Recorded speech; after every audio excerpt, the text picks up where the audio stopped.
Hi guys, in this part we are going to look at nested for loops. So let's take an example that we have two lists. First list is the quality of the items that are in our second list.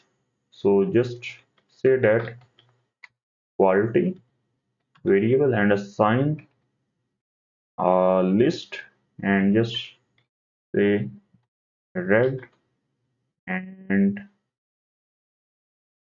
tasty.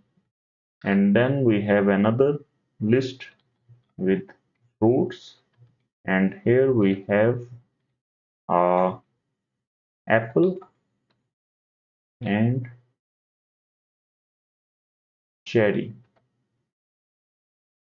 So if we want to uh, nest nested, if we want to use a nested loop for the two list, we can say that for x in quality and for y in fruits, we want to print both print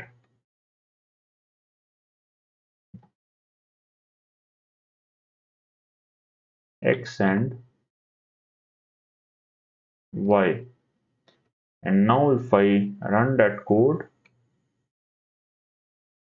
so you will see first it will going to iterate through that items, and it will going to first select that red and then iterate it with the items in the second list with all the items. So you will see red apple, red cherry, and the next it will going to pick that tasty and then iterate it through the all items in the second list.